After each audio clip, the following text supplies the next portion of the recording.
Hello,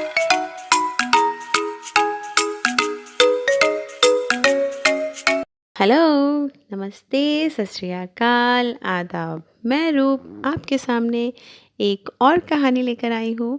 आज जो मैं आपको कहानी सुना रही हूँ, उस कहानी का शीर्षक है घमंडी का सिर नीचा। तो कहानी शुरू करने से पहले आज की पहेली। गर्मी में जिससे है हम घबराते, जाड़े में है हम उसी को खाते। उससे है प्रत्येक चीज चमकती, दुनिया भी उससे खूब दमकती। और इस पहेली का जवाब जानने के लिए कहानी सुनिए। जवाब आपको कहानी के अंत में मिलेगा। तो कहानी शुरू करते हैं। एक जंगल में बांस का पेड़ और एक जामुन का पेड़ पास पास थे। जामुन का पेड़ बांस के पेड़ की अपेक्षा बहुत मजबूत था। बांस का पेड़ बहुत पतला होने के साथ साथ बहुत लचीला भी था।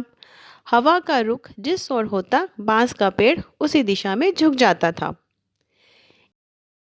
एक बार जामुन के पेड़ ने बांस के पेड़ का उपहास करते हुए कहा, तुम तो हवा की आज्ञा का हमेशा पालन करते हो। हवा की गति और दिशा के अनुसार ही हमेशा हिलते डुलते हो। मेरी तरह शान से सीधे क्यों नहीं खड़े होते? तुम भी हवा से कह दो कि उसकी आज्ञा का पालन नहीं कर सकते। तुम अपनी शक्ति का परिचय हवा को दो। इस संसार में बलवानों का ही चारों ओर बोलबाला है। बांस के पेड़ को जामुन के पेड़ की बातें अच्छी नहीं लगी, लेकिन बांस का पेड़ कुछ भी नहीं बोला और चुपचाप खड़ा रहा। ये देखकर जामुन का पेड़ क्रोधित हुआ और बोला, तुम मेरी बात का उत्तर क्यों नहीं देते? बांस के पेड़ ने कहा, तुम मेरी अपेक्षा मजबूत हो, मैं बहुत कमज़ोर हूँ, लेकिन मैं तुम्हें एक सलाह देता हूँ कि तेज़ हवा तुम्हारे लिए भी नुकसानदायक सिद्ध हो सकती है। यदि हवा की गति तेज़ हो तो हमें उसका सम्मान करना चाहिए, वरना कभी कभी पछताना पड़ सकता है। जामुन के पेड़ को अपनी शक्ति पर बहुत घमंड था।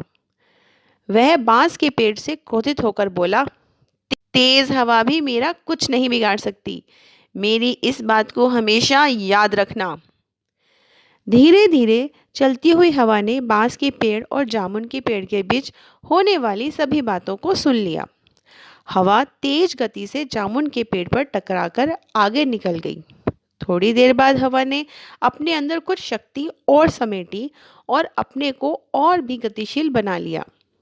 अब हवा एक तूफान के रूप में परिवर्तित हो गई। उस तेज हवा के टकराने से बांस का पेड़ उछलकर पूरा झुक गया। वहीं हवा अब जामुन के पेड़ से दोबारा जाकर टकरा गई, लेकिन जामुन के पेड़ पर उस तेज हवा का कोई भी असर नहीं हुआ।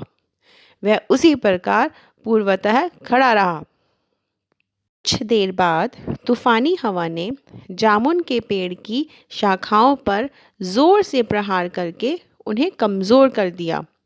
तूफानी हवाओं को जामुन के पेड़ की शाखाओं ने रोकने की भरपूर कोशिश की, लेकिन तेज हवाओं ने जामुन के पेड़ की शाखाओं को पीछे धकेल दिया।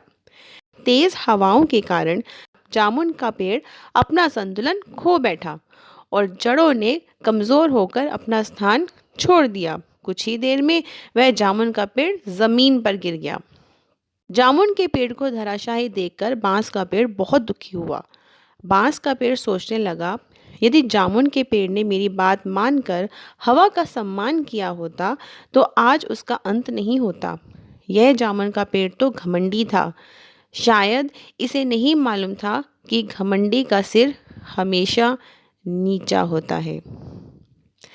तो फ्रेंड्स, कितनी प्यारी कहानी है ना ये।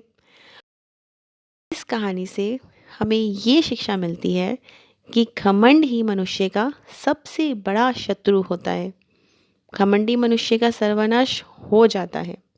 इसलिए मनुष्य को कभी भी घमंड नहीं करना चाहिए। जो उसके पास है और जो नहीं है, उन सब चीज़ों का रिस्पेक्ट करना चाहिए और भी अपने मन में प्राउड और घमंड की फीलिंग्स को मत आने दें। तो इसी प्यारी सी सोच के साथ अब है पहेली के जवाब की बारी। पहेली थी, गर्मी में जिससे हम घबराते, जाड़े में है हम उसी को खाते।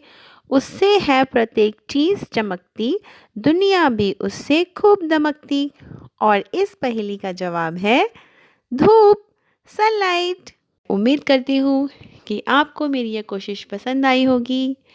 अगर आपको मेरी ये कोशिश पसंद आई है तो प्लीज़ चैनल को सब्सक्राइब करें, लाइक करें, शेयर करें, कमेंट भी करें और हाँ, बेल बटन दबाना ना भूलें न्यू अपडेट के लिए। Thank you so much. Bye bye.